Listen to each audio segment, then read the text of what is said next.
Alors bonjour, moi c'est Léa Bournier. J'étais élève au lycée de Loisellerie durant mes années de seconde, première et terminale. J'ai obtenu mon bac en juin 2023. Pauline Guillon, j'étais étudiante à Loisellerie jusqu'en 2016. J'ai eu un bac à l'époque S avec une mention très bien.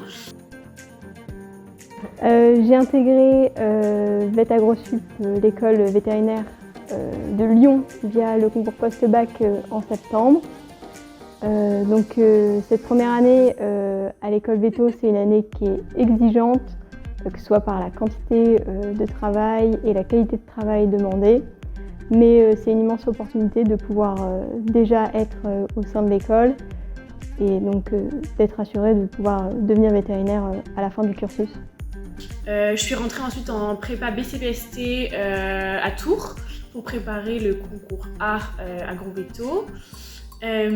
Ensuite, à l'issue de la première année, j'ai choisi de changer de voie pour passer donc, le concours C. Donc là-dessus, j'ai demandé un BTS Anabiotech à Mel. Donc à l'issue de ces 2 ans, j'ai demandé une prépa ATS qui s'est très bien passée. J'ai passé le concours C en 2020. Avec lequel j'ai été admise à l'école du coup vétérinaire de Nantes. Aujourd'hui, je suis en 4e année. Donc, durant mes années de première et terminale, j'ai participé au module Veto qui a été mis en place durant mon année de première par des professeurs du lycée. Ce module Veto m'a permis de découvrir certains métiers en rapport avec le monde animal. Et on a aussi eu l'occasion de réaliser quelques petites activités pratiques. Moi, plus tard, j'aimerais bien être vétérinaire plutôt équin ou mixte équin rural.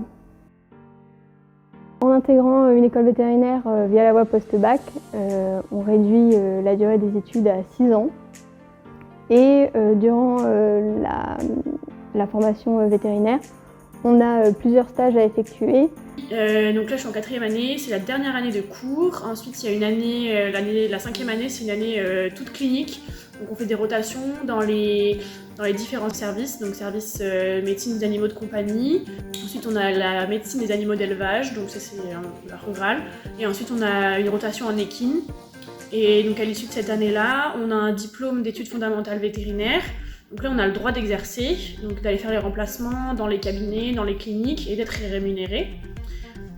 Et ensuite, on a notre dernière année, donc l'année 6, qui consiste à préparer notre thèse pour les stages. Donc chaque année, on a des stages à faire obligatoires, donc il y a plein de thèmes différents.